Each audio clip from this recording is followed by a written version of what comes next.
Voor ons begin wil ek jou vinnig herinner aan al die potgooi-reekse wat ek by betrokke is. Daar's natuurlik klipkouers wat fokus op Afrikaanse entrepreneurs en impakmakers, boerpot wat fokus op die besigheid van landbou, Nostalgooi my nuutste reeks waar ek gesels met legendes van die Afrikaanse vermaaklikheidsindustrie, mense soos David Kramer, Anton Goosen, Sandra Prinsloo ensovoorts. En dan my 2 nuwe potgooi-reekse, Buscrash wat die Engelse boetie is van klipkouers, en dan Pot of Gold wat gefokus is op die besigheid van mynbou. As jy in Pretoria is, kom maak gerus 'n draai hierop by ons plek in die R21 Corporate Park, genaamd Boma at 21, waar ons 'n café het, ons het coworking space, ons hierdie raadsaal uit en my atelier is hier. So, as jy is, kom drink gerus 'n koffie en kom sê hallo. Nommer 7 Media Produksie. Welkom by die John Deere Afrika potgooi reeks. Ek is jou gasheer, Jacques Passon.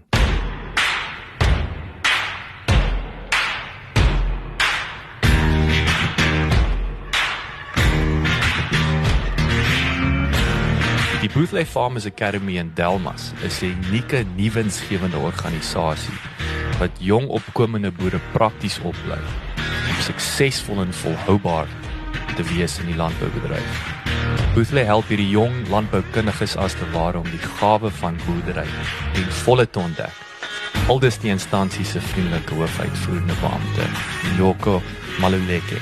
Volgens Nyiko gaan dit vir Buhle nie oor die hoeveelheid studente wat jaarliks slaag, maar eerder daaroor dat die mense wat hulle kursusse voltooi 'n suksesvolle boerdery kan bedryf en werksgeleenthede vir hulle self en ander te kan skep. En die instansie se talle suksesverhale spreek van self. Lekker leer en lekker luister.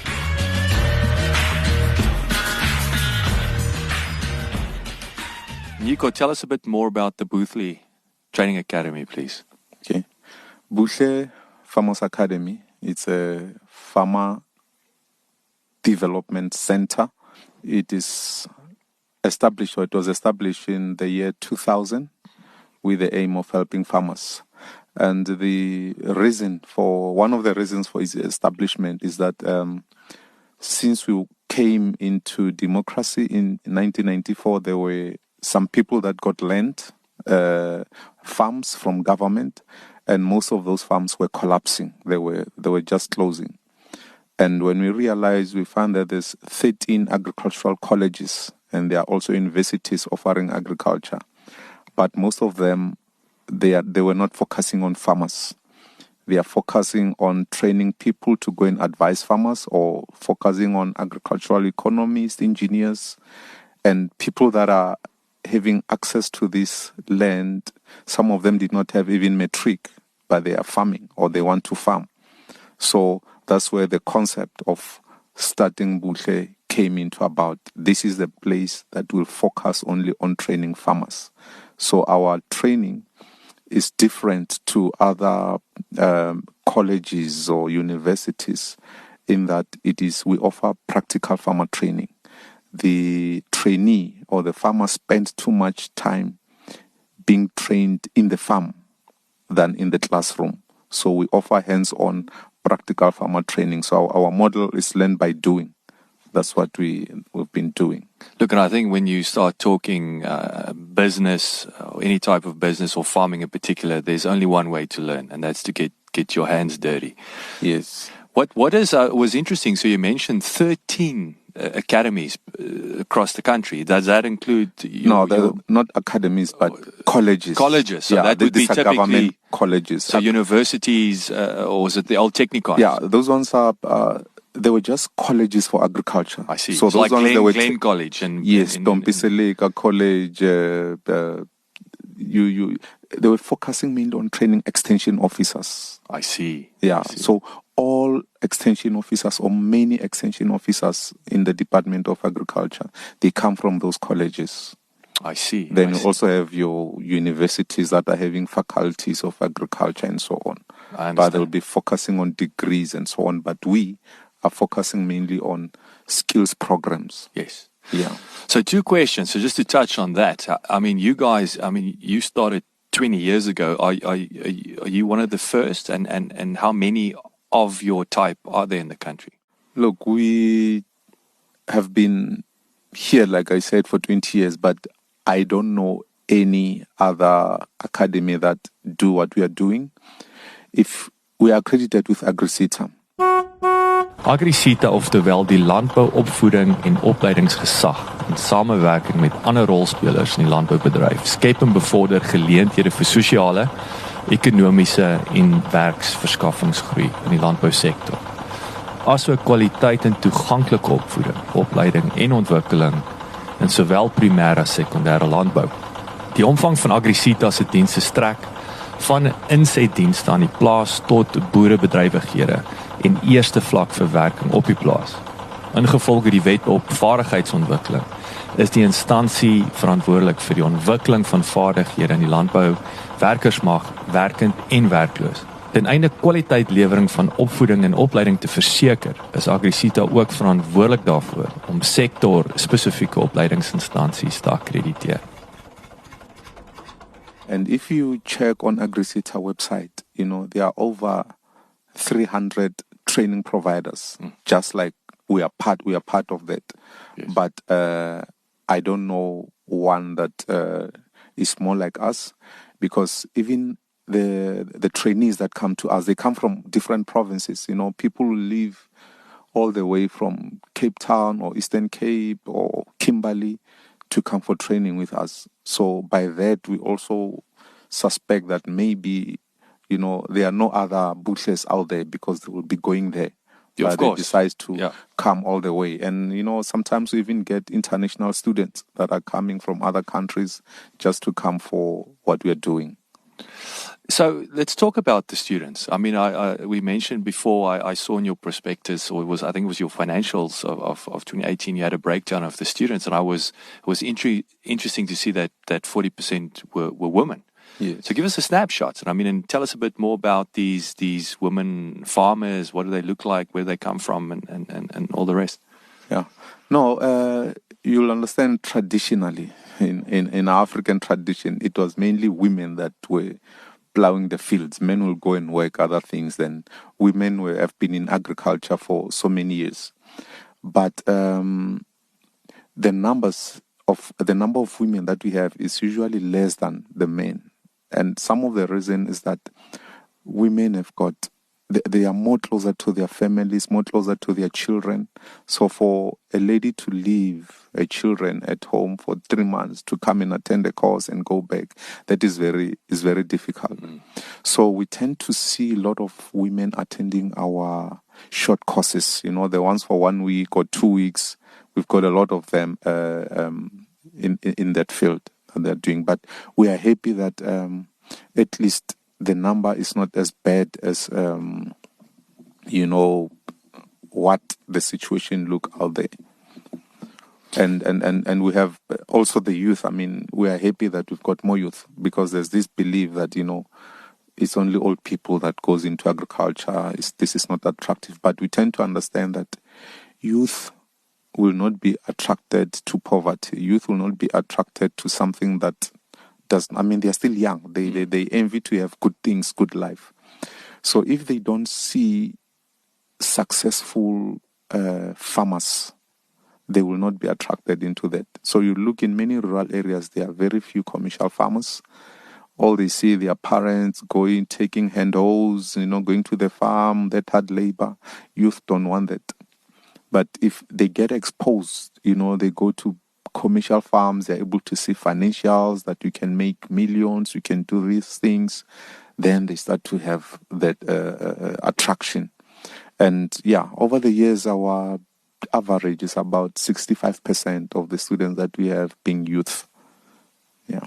It's a fascinating point you make about the role models. Yes. And I've never thought of it that way, that because you don't have these successful, or they don't know these local black farmers that are successful, it's not a sexy thing. It's just Yes. they associate it with farming with the wrong things. Yes, it's just like that. I mean, youth are attracted from what they see. I mean, many young people will say, "I want to be an engineer. I want to be a doctor. I want to be an artist," because those are the people that they see and admire. So if there's no one in terms of farming that they see and admire, it will be very difficult to do that. So some of the things that we do is we sometimes organize. We go to schools to go and talk about careers in agriculture. We market. We try to say, you can go into this is what we can do. Sometimes we go with farmers that are now young but are making it out there, to go and say, look, this is what I'm doing, this is how I've started. And I think by doing that, that's why we are having more youth now being interested. So you guys, I mean, obviously head office is based in Pretoria. Everything started in Delmas. Yes. And that's where your main campus, your training facility is. Tell us a bit more about the facility. What does it look like? I mean, when you say you go out to schools, is it the immediate area or how does that work? Yeah. When we go out to schools, we go to different schools, not only in Delmas, but in most cases, because some of the schools know about us, but it's still around Mpumalanga province, where when they organize these career days, they invite us. Also, we have universities. Now this month we'll be going to University of Limpopo during their career exhibition, where we go there, we present alternatives to students, because some of them, they are there, doing their degrees, they'll leave and don't get employment, and they stay home. Then we tell them of other options that they can look at while they are still waiting for the other things. But our campus is almost 180 hectares with around 120 arable land.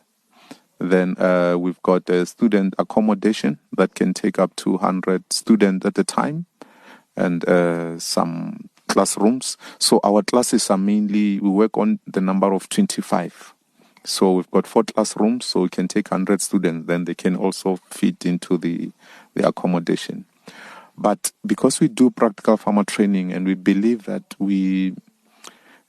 if you train someone about farming, you must also be a farmer or understand or do something. You must practice what you preach. So we also run a commercial farm where we are. Most of it is grains. Currently, we've got 100 hectares of soya beans. Previously, it was maize, so we are rotating like that. Last week, we just harvested 6 hectares of potatoes that we are planting for McCain. So we've got several different kinds of vegetables that we have in there. Then in the livestock part, we've got layers. So we are farming with eggs. We've got broilers. We've got pigs. We've got sheep. We've got goats. And we've got a cattle feedlot.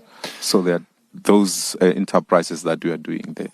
And I take it again, these are, like you say, the proof is in the pudding. So you guys make money. So I'm assuming it makes money for the academy on the one hand. And that's also, but of course we'll get to the commercial model, but that's money in the bank for you guys while the students can learn and get their hands dirty. Yeah. So students will have their own production units, their own plots that they'll be doing that. And there are these that so they will learn from their plots or from their units, but they can also observe and be exposed to the other part of the commercial part of what we are doing. So you got 2 legs. You mentioned, so obviously that's on your campus, and then you mentioned that the Department of Agriculture, sometimes they'll come and say, listen, we've got these guys and we need them trained up. So give us an example of where you go out to prepare students. Yeah. No, we have not only the department, but different companies. For example, we have Sasol in Secunda. So part of their community development or plowing back in the communities that they are in, there is to identify skills. Skills gap. What do those people need in those communities where they are producing their chemicals? And some of them said, okay, they wanted to be into farming. So we get into agreement with them that we'll go to those areas to go and train. So we work with, in that case, for example, of Sasol, we worked with African Farmers Association to identify the people that need these skills. Then we send our trainers, to go to those areas and do that. We had a similar project again in Northwest, where we had an agreement with Northwest Department of Agriculture to train 400 farmers. And luckily that side, they've got a training center called Hora Training Center in Mafikeng. But it was not functional. It has all the things, but I think you'll understand in government sometimes if it's a college, it falls within the department. Maybe things were difficult a bit, but then they called us to go and train. So we're training there in their facilities, using that to train those farmers. You've got the know-how, they've got the infrastructure, so it's a good match. Yeah. So tell us a bit more about the training. Let's give us some meat. So we touched on, you've got your 4 main courses, full-time courses. You've got the livestock production, vegetable production, poultry production, and then grain crop production. What are the where's the 2, I would say, the most popular? Why? We have those courses, which is the vegetable course, which deals with different kinds of vegetables. So there it will be your cabbage, spinach, beans, beetroot, carrots, and so on. So students will be trained in those, because when they leave, they will choose which one they want to farm with. But again, that's on your campus. They can have access to that, see it firsthand. Yeah. Then the poultry is focusing on broilers and layers. And your grain crops, at the moment, you are looking at soya bean and maize, then a bit of sunflower. And the livestock looks at beef cattle, dairy cattle, sheep, goats, and pigs. So duration of these courses, again, they're dependent on the production cycle of that. So our vegetable course is 3.5 months. Mm-hmm. Then livestock is 2.5 months. Poultry is 2 months. Then the grain crop, used to be 9 months, but now we've broken it down into different modules, 4 modules. So they don't stay there for the whole 9 months. They go, leave, come back, and so on. So, but all these courses, they are divided into 4. So there's a theory module, which they do in class. Then there's a practical module where they spend a lot of time in the farm. Then we've got farm business management, because we are training here decision makers. We're training farmers who will sit down, talk about marketing, how to develop a business plan, how to do budgets and all those. So then the last part is the life skills that we include in there, because we believe that you might be skillful and knowledgeable, but if you're not disciplined, if your attitude is bad, if you don't respect time, those light things can really destroy the business. So we put all these modules together in all these courses. And we have your poultry course and the livestock course as being the one that is in high demand. We have a lot of applications in there, and we have to cut a lot of people. And we suspect that it is like that because it is cheaper. It is much more affordable to start with them. With poultry, you don't need big land. So if land is a problem, then you can still start with that. And again, it's quicker. You start with your broilers. You raise them 5 weeks, 6 weeks, you're selling them. So you get income faster instead of planting maize, which you will plant and harvest after 9 months. Yes. You harvest once a year, because once they start, they need quick cash flow. Mm-hmm. So poultry does that. With your eggs, you produce eggs every day. You sell every day. So that is why it's much more attractive. Same with livestock. Livestock, most of them, because they come from rural communities, so they just use the available grazing land that is there for all members in the community. So all what they need is just to build kraals for them to keep their livestock. Then in the morning, then they go out. But if you look at the grain crop ones, you need a lot of investment. To make more money in grains, you need big land, to start being commercial somehow. For example, if you're planting your maize, you must produce in over 200 hectares. Really? So that's, if it's less than that, you're wasting your time. You're wasting your time, because what happens is that in maize, usually, for example, if you do well, you need to get at least 6 tons, at least 6 tons per hectare. Mm-hmm. And if you get 6 tons per hectare, your production input, will be around 8,000 per hectare. Then depending on the suffix price, let's take the maize, the money that you get is 2,000 rand per ton. So if you get 6 tons, then you get 12,000. Mm-hmm. So meaning you can make that profit of 3,000. And it's a profit of 3,000 rand that you get once a year. See, it's not like vegetables where you can have 3 crops within a year and you make a lot of money. Let's take, for example, in veggies, in 1 hectare of potatoes, you can get over 150,000 rand in 4 months. So again, it's quick turnaround. Yes. So because so with grain crops, for you to do well, you must have irrigation. You must put in, irrigation we just put in 16 hectare center pivot at Buhle. And to install that, it cost us almost 2 million rand just to put that infrastructure. Mm. And most of our students, they are not yet in that space where a bank can loan them 2 million and all those. Well, the fact that you're going to need the tractor for that 200 hectares. Yes. So that's the other thing. So again, it's that startup capital that's high. Yeah, because at the moment when they go back home, most of them, they don't have these tractors and so on. And well, as part of a training, we tell them there's no need for you, if you're working in 2 hectares, to buy a tractor. Mm.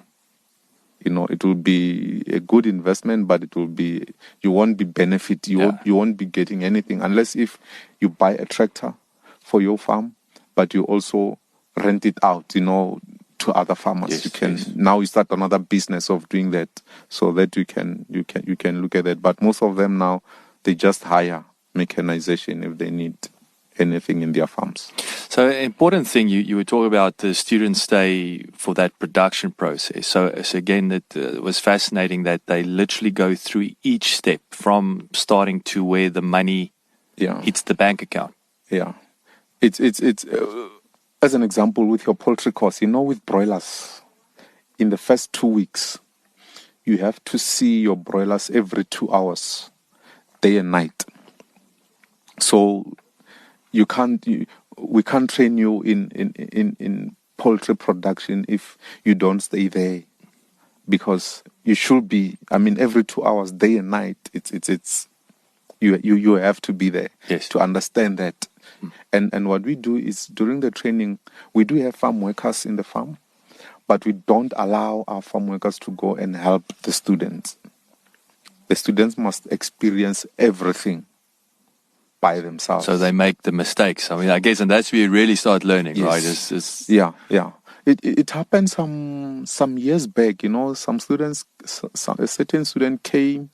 We've got this month of April. There are a lot of holidays, and that student decided to go home over the weekend. Was having chickens. Just miss home. When she came back, all the chickens were dead in her house. Oh my goodness! All of them. Because that's how life and farming and poultry works. Yeah, sure. That's a hard lesson. So these experience, even though it's bad, because that became a lesson to that lady to say, look, if it was your farm and you made a loan to start farming, you lost everything. Sure. Now you are going to be blacklisted. Yeah. So it's a good thing to do hands-on. practical farmer training. Because even if you have never farmed at all, by the time you complete a course with us, you can say, yes, I've been a farmer for 3 months or for this, because I planned my production, I produced, I took care of my crops or livestock, I searched for market, I sold them, I got money. So I've done the whole cycle of farming. But you, and again, we'll get to the nitty-gritty, but you also send out these food officers or farm officers, you call them. Yes. And it's a form of mentorship afterwards. Yeah. We've got, those are the two main services that we do, is training and farmer support. So we've got farmer support officers that go out and assist the farmers, because our mission as Buhle is to help farmers to start and run viable farming businesses. So training is part of our service, but training alone cannot make someone to be a successful farmer. Training and mentorship after, then also funding and also issues of market. So the field of our farmer support officers will go out, deal with each individual farmer. But the way it is, because we are training a lot of people, and they are coming from all over the country, it's not a cheap thing it's very expensive to go out all provinces every day and do this. So what we said, we said, after farmers have left the training campus, after 3 weeks, we call all of them, then to check how far are they, what are they doing. And only those that now have startup capital to start farming, those that are now in production, they are the ones that we start focusing too much on. Because we used to hit a brick wall with spending a lot of time helping farmers to get funding. Instead of where they're supporting the guys that already have traction. Yes. So now we are focusing more on those, because we are training, but we don't call ourselves an academic institution, because we don't pride ourselves on how many students pass, how many with distinctions and so on. We want to say we are successful if people that went through our services are now farming, are employing themselves, and are employing other people that are doing that. I mean, we once had a project with the Jobs Fund for 3 years and another one for 4 years. And I mean, because of that project, there were a lot of resources that we were able to even track. So we could realize that, on annual basis, farmers or people that went through, that we were supporting, could create over 3,000 jobs. That is themselves and the people that they employ. Wow. Is that at this stage, your track record? I mean, over the period, where? Yeah. It's what we can track in terms of the actual verifications that have been done. Because for now, because the project is over, it's expensive. It's an expensive exercise also, so it need funding to be able to do that. So we are using those stats. I mean, it was a 7-year. It was 3 years and it finished, and we got into another one for 4 years. Yeah. Sure. Just before we go on, because we talk about the training, we talk about mentorship, and of course grants. So we'll talk about your commercial structure, the challenges around that for you as a business, for this new farmer. You mentioned the short courses. You've got the full time and the part time. What typically are the part time courses look like? And I mean, you said it's a 5 days. So what are those typically? And again, you mentioned a lot of the women that come in and get trained. So what does that look like? No, they vary. It depends on the client what they want. So, for example, some people are in farming, but their problem is they don't realize profits, but they've been farming for years, 10 years and so on. But then they will need, for example, training on record keeping, because they don't keep records. So we have like a 4-day course or 5-day course on record keeping. Okay. So we arrange, we go and do that. Some will say, no, I need to train my people in tractor operations and maintenance. It's a 5-day course. We get a tractor, call in people, we just focus on that. So there are many. There are many of these short courses. Some will say they need training only on, control of diseases in vegetables. So we just go there, we show them how to identify diseases, different kinds of chemicals, how to spray, and so on. So there's no specific list, because we are able to make tailor-made courses for a specific request that we are getting. And again, it's because you farm across different disciplines, and again, you have the experience. So that's fantastic. Yeah. I mean, is the bulk of your business, is it the full-time courses still, or is the part-time a big part of your annual training? The main courses is what we need more, because they cover everything that a farmer wants to know. But the challenge that we have as an organization, it's the resources, because we've got 2 semesters, so we can only offer 2 courses, like 2 vegetable courses a year. One the first semester, another one second semester. Same with livestock and poultry. So it's limited. Our resources there, it means we can't train more than 200 people a year. And for the past 3 years, we have been training over 500 students a year. Wow. So majority of our people, the people that we train, they are from the short courses than the ones that are longer, because those ones, we are limited in terms of student accommodation and the classrooms that we have. But with these other short ones, because we can go wherever at any time, then that's where we get a lot of trainings there. So let's talk about the typically, what the cost structure is when we look at the full-time courses. Yeah. So tell us more about the cost structure. You mentioned, so we got the training. So how does that work? The cost, the mentorship we mentioned, and then of course the grants, the challenges that this newly trained farmer faces. Yeah, with the cost fees, I'll say on average we are talking about 600 rand per day. And this will be covering tuition. It will be covering the assessments, because you are accredited with AgriSeta. There are certain things that we need to do for them. It covers production inputs that we buy for the students to use when they are in training, like seeds, fertilizers, animal feeds, and so on. Then it also covers accommodation. It covers 3 meals a day when they are there, and also covers some of the transport, because sometimes we take them to, auctions, we take them to farm visits, to visit other commercial farms and so on. So all that it's embedded in there.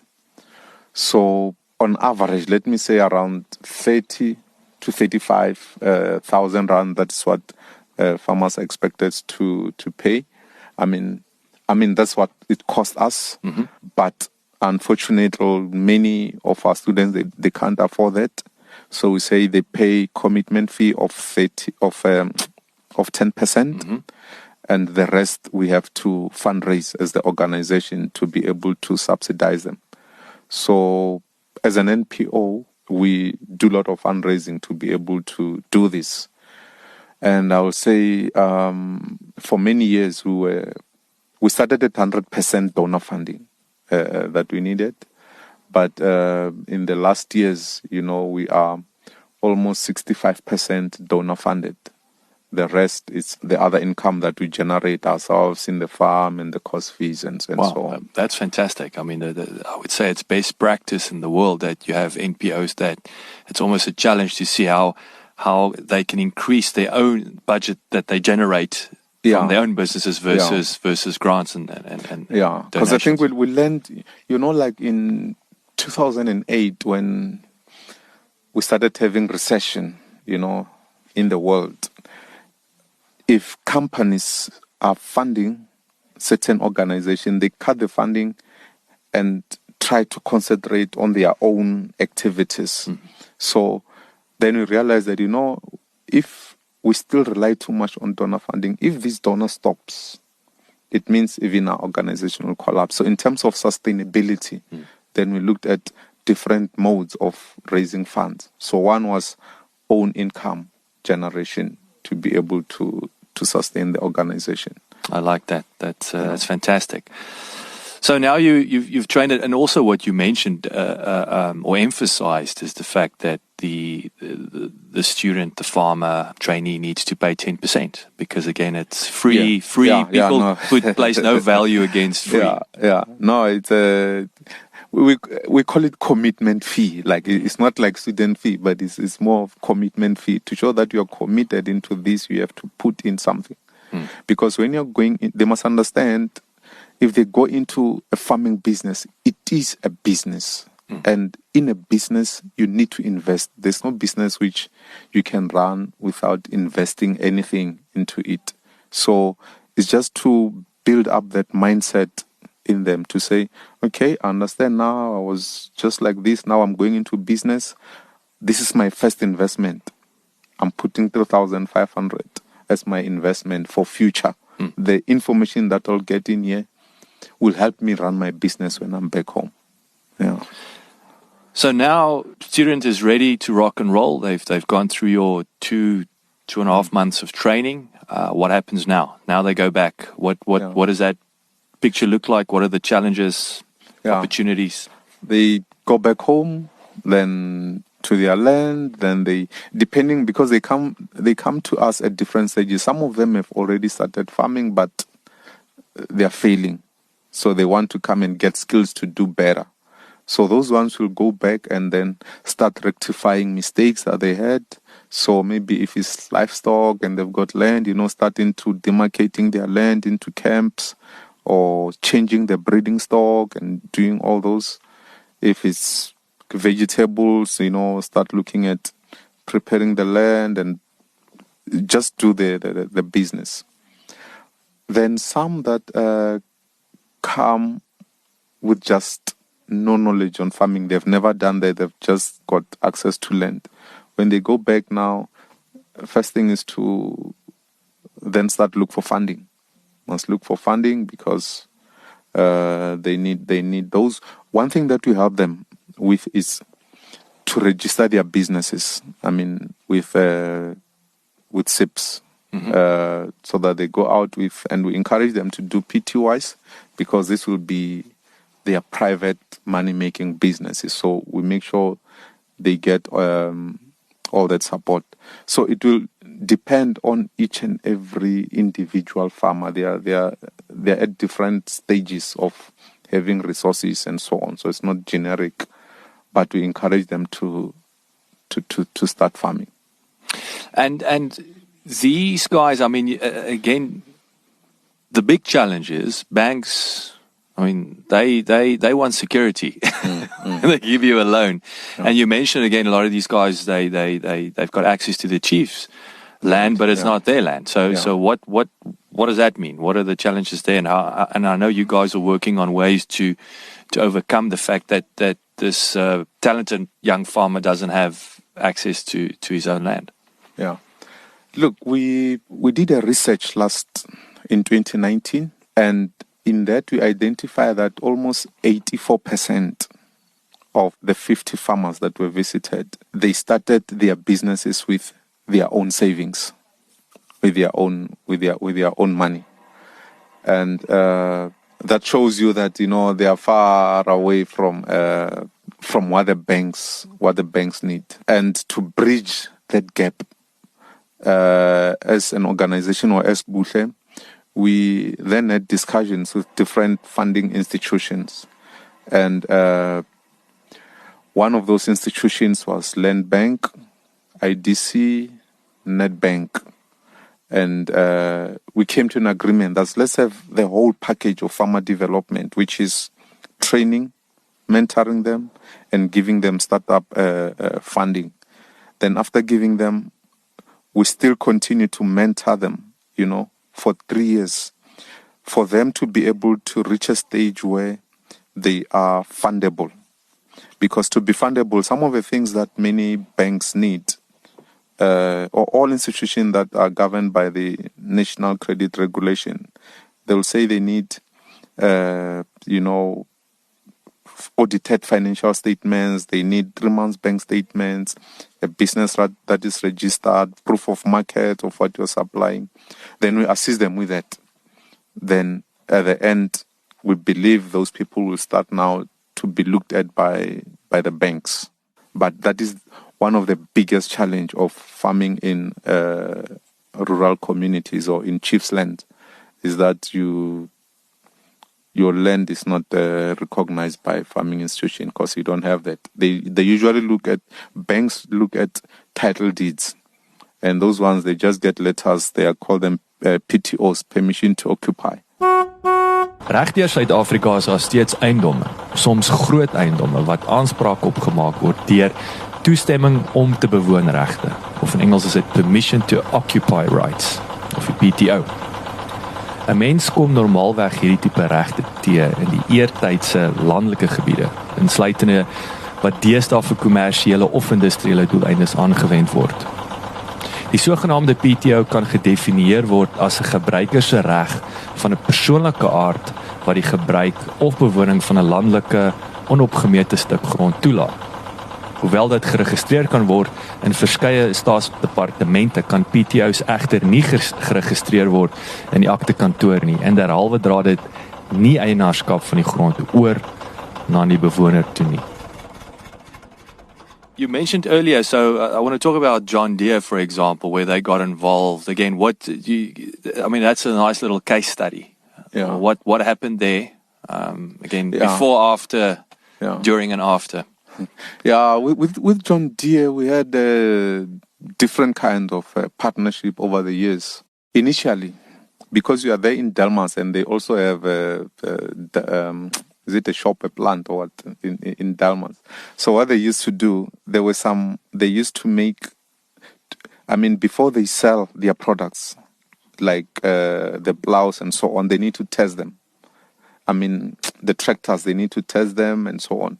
So we used to have a partnership with them where they give us those tractors so that they do those hours that are required. Then they will get the results and so on. But by doing that, we're getting mechanization for free, that we're able to plow, produce, still get money to fund. The painful thing was when they now had to take them and discard them, because they had to buy law.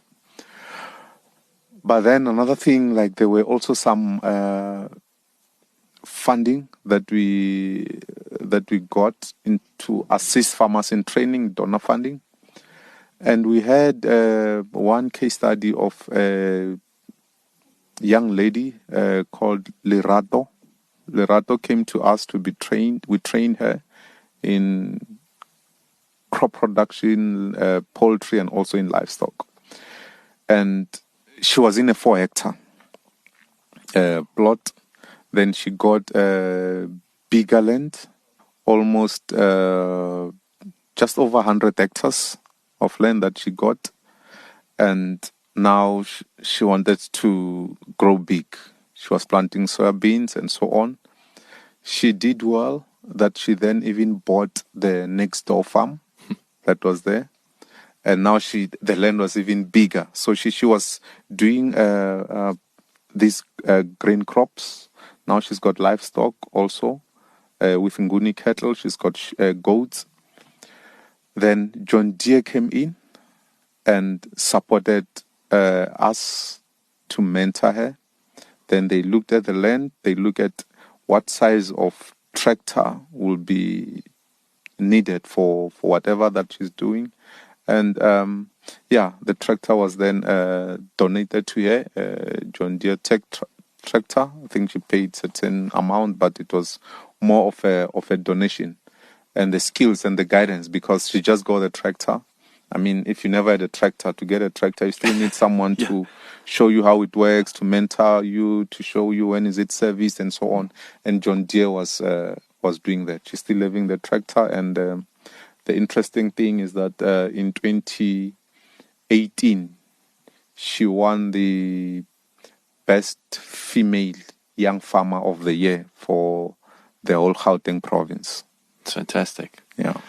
This has been a fascinating chat. I love what you guys are doing. I mean, anything, as I always say, where there's training involved that prepares a student to hit the ground running is fantastic. And there's always a shortage of that type of training, unfortunately. And I think, and even more so in South Africa, it's critical to have that type of, again, farming, the opportunities it does represent. It's creating jobs and creating work and so on.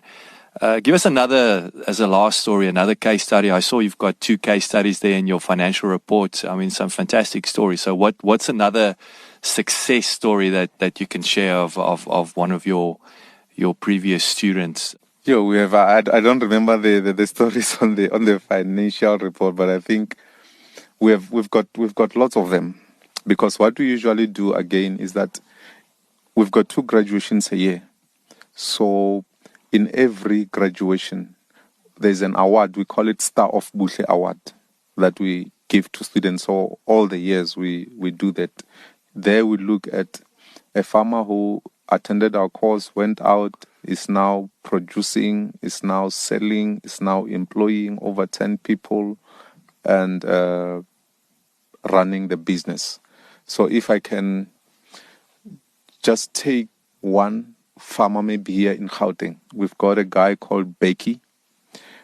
Becky came to us, he did poultry production, then he left, went back, so he got a farm, a piece of land from Gauteng Department of Agriculture and Rural Development under city of Joburg.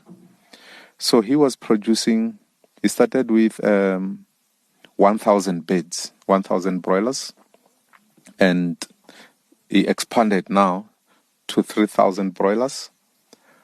And his market, he was focusing on, he was selling to Soweto. It's not far from Soweto. So he was selling these chickens to the people that cook in the shops, and those that braai and sell, they call it chicken dust in the location where they were doing that. But now he had a challenge that, most now of his clients, they want the chickens cleaned. He was selling live chickens, and they said, no, we want them cleaned. We don't have time to. Yeah, we want to use them immediately. Yes. And through the funding that we have, we said, we worked with him through this other project. We say, start agro-processing. Okay. So he built a small chicken abattoir so that he slaughters chickens there. And now he's also constructed last year a cold storage so that he can slaughter and keep there. Wow. And that is working because he's now able to manage his slaughtering. Because when you're selling live, if you sell a chicken this week for 60 rand and others you don't sell, you go and sell next week. If you sell at 60 rand, now you're losing than this one because it has eaten, it has been taken care of for that week. Yes. So it is good that when you slaughter same time. So that's what it's doing now. Slaughter same time, keep them in the cold storage, then can just deliver. And he can charge more. Then he can charge more. Yes, he has to charge more because now he has added value by doing all those things to them. And one other story I can think of, we had a group of farmers that were doing grain crop in 2009. And what happened is, when they were still there, we had a partnership with Tongaat Hewlett to assist these people. So we said, okay, form a cooperative. Then Tongaat Hewlett took them after they attended our crop course and put them in their farms to produce maize. So they were there. Luckily, they applied for land from Department of Rural Development. They were given almost 400 hectare land, and they then went in that place.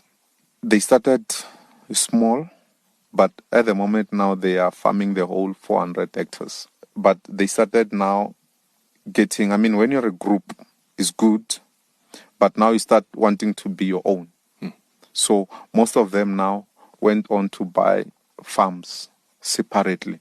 They are still part of the group, just get employees there, but run their own farms in different areas. I think they were featured in Farmers Weekly. It might be around November or October last year. But again, these about their stories. This is a product of your academy. Yes, yeah, all of them they were there. The biggest thing that people tend to undermine or not look at in terms of farming is mindset. If you get a good mindset, you can do anything that you want. So unfortunately, some of the training providers, they just focus on training, assessment, you have passed, that's your certificate. But a person has not changed or do not really understand that this is business. It's business. People still take farming as a hobby. You know, we have to do this, we have to produce food, which is good. That's what we need to do. But for you to be able to produce for a number of years, it must be profitable. Yeah, and it must be run like a business. That's wisdom. Nyiko, thank you so much for your time. I can spend another hour talking to you. This is very interesting. It's very encouraging, by the way, and I wish you the very best for 2020, and I hope that we can have some more fantastic case studies and success stories at the end of the year. Thank you so much. Yeah.